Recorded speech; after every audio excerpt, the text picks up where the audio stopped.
इस संसार में प्रत्यक्ष भगवान आपके माता पिता है। इसलिए माता पिता का सेवा सबको करना चाहिए।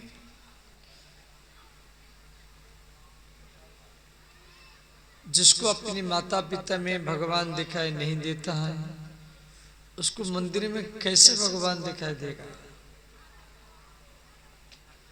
माता पिता वृद्ध है तो उनको हॉस्पिटल में या चरण दबाओ, ठंडी में गर्म पानी में नवाओ, और गर्म समय में गर्मी में पंखा करो।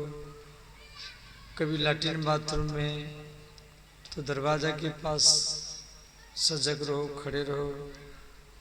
कभी रोग में है, हॉस्पिटल में लेकर के इलाज कर दो। इस प्रकार सबको अपने माता पिता की सेवा करना चाहिए। पत्नी के हाथ से आप कितना भी भोजन पाओ, पत्नी के हाथ से कितना भी भोजन पाओ, पेट तभी भरेगा जब आप अपनी माँ के हाथ से भोजन करें। पत्नी रूठ जाएगी तो रसोई नहीं बनाएगी तो भूखा रहना पड़ेगा। परंतु कोई भी माँ अपने बालकों को भूखा नहीं रखती है। इसीलिए माँ का स्थान प्रथम है, उसके बाद में पिता का स्थान है, उसके बाद में आचार्य का, तो मातृदेव भव, पितृदेव भव। सबको अपने माता पिता की सेवा करना चाहिए। माता पिता मर जाते हैं तो 5-5 लाख 10-10 लाख रुपए की रसगुल्ला, जामुन, गुलाब जामुन, लड्डू बनाते आप लोग, और माता पिता जीवित है तो 10 रुपए की रसगुल्ला नहीं खिलाते।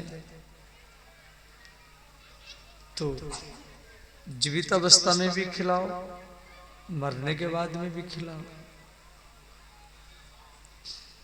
तो इसलिए सबको माता पिता की सेवा करना चाहिए।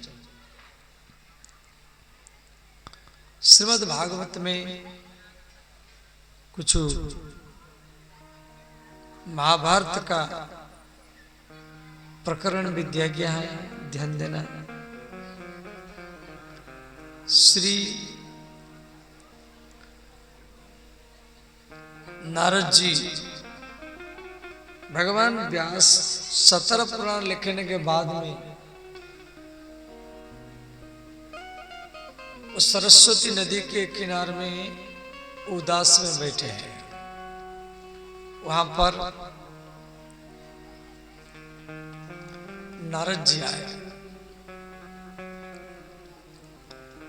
तो नारद जी व्यास जी को बोले, आप भागवत महापुराण रचना कीजिए, तभी आपके मन का दुख दूर होगा। मूल में भागवत 4 श्लोक है, जो नारायण भगवान पहले ब्रह्मा को दिए थे, ब्रह्मा जी नारद को दिए थे, नारद जी फिर व्यास को दिए, व्यास जी फिर 18,000 श्लोक बनाए, सुखदेव को दिए, सुखदेव जी परीक्षित को, और वही गुरु शिष्य के परंपरा में आप श्रवण कर रहे हैं। तो श्री नारद जी अपनी पूर्व जन्म की कथा भी सुनाए हैं। नारद जी पहले एक गंधर्व थे, नचने गाने वाले गंधर्व को बोलते हैं। तो श्री ब्रह्मा जी के अभिशाप के कारण ये एक शूद्र के परिवार में जन्म लिए। इनके माँ एक आश्रम में झाड़ू लगाती थी। वर्षा ऋतु का समय था। कुछ साधु लोग आकर के वो आश्रम में रुके।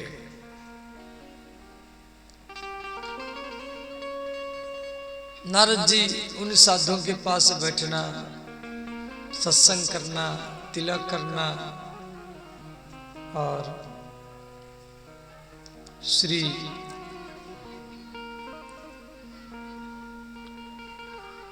कीर्तन करना, प्रसाद बांटना, सब सीख लिए। देखो जिसके पास बैठेंगे ऐसा संस्कार आपके ऊपर पड़ेगा।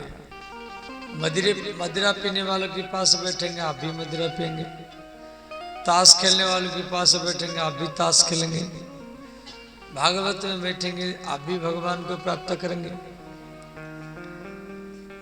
तो साधु लोग को चले गए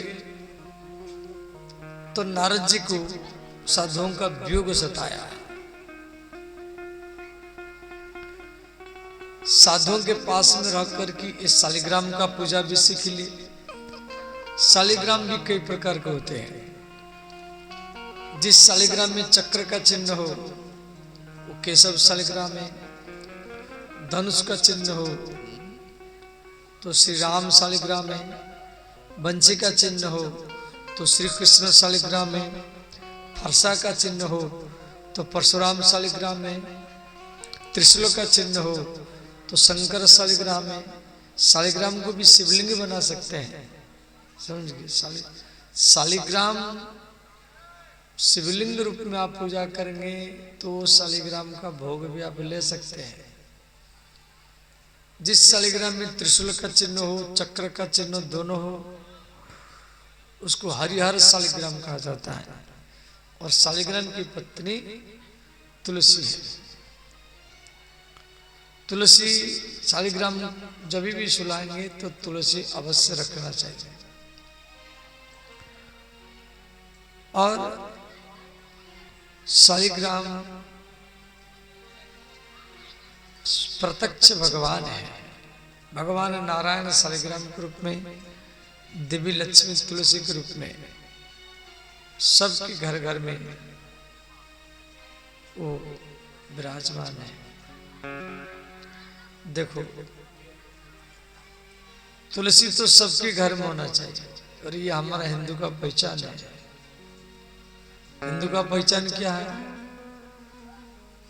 हम तो हिंदू ही हिंदू कहेंगे, राम चरणन में बलि बलि जाएंगे। हम तो हिंदू ही हिंदू कहेंगे, राम चरणन में बलि बलि जाएंगे। हम तो हिंदू ही हिंदू कहेंगे, राम चरणन में बलि बलि जाएंगे। हम तो हिंदू ही हिंदू कहेंगे, राम चरणन में बलि बलि जाएंगे। हिंदू का पहचान सबके आंगन में तुलसी होना चाहिए। जहां तुलसी है वहीं राधा कृष्ण है, उसको वृंदावन कहा जाता है। आंगन में तुलसी है तो आंगन में वृंदावन है। वृंदावन है तुलसी, तुलसी का वन, उसका नाम है वृंदावन है। अपने आंगन में तुलसी लगाएंगे हम, अपने आंगन में तुलसी लगाएंगे हम। सबके आंगन में तुलसी होना चाहिए और ये हिंदू का पहचान है। और सबके घर में गीता रामायण भागवती भी होना चाहिए, ये भी हिंदू का पहचान है। गीता रामायण भागवत बाँचेंगे हम, गीता रामायण भागवत बाँचेंगे हम। गीता रामायण भागवत रखेंगे हम, गीता रामायण भागवत रखेंगे हम। सबके घर में गीता हो, रामायण हो, भागवत होना चाहिए। और आंगन में गैया होना चाहिए। आंगन में, अपनी आंगन में गैया दुहाएंगे हम, अपने आंगन में गैया दुहाएंगे हम। ये भी हिंदू का पहचान है। हम तो हिंदू ही हिंदू कहेंगे, राम चरणन में बलि बलि जाएंगे। हम तो हिंदू ही हिंदू कहेंगे, राम चरणन में बलि बलि जाएंगे। हम तो हिंदू ही हिंदू कहेंगे, राम चरणन में बलि बलि जाएंगे। हम हिंदू हिंदू आएंगे, राम चरणन में बलि बलि जाएंगे।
श्री नारद जी शालिग्राम पूजा से के लिए साधु लोग को चले गए तो नारद जी को वैराग्य हुआ।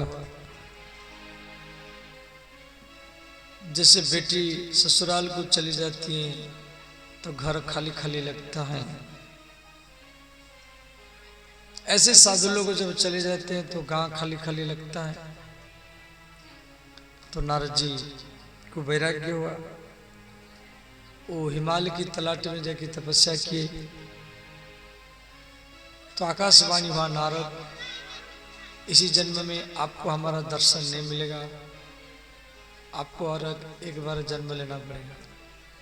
वही शूद्र पुत्र नारद ब्रह्मा पुत्र नारद के रूप में जन्म लिए। बोले श्री नारद भगवान की जय। तो नारद जी के चरित्र तक आप लोग कथा श्रवण किया। कथा को मैं यहीं पर विराम दूंगा, ठीक है। और कथा 4 बजे से लेकर के 8 बजे तक होती है। आज हम लोग को प्रभात पर लेकर के औलिया की ओर गए थे, तो औलिया वालों के लिए खूब जोरदार से करताल का स्वागत करें। और हमारी और एक टीम श्री गगन बाबू के देखरेख में ब्रह्मपुर गया था, और गगन बाबू भूखे प्यास में कार्यक्रम को सफल करने के लिए लगे रहे। उनके लिए भी खूब जोरदार से करताल का स्वागत करें। कल जो प्रभात फेरी जाएगी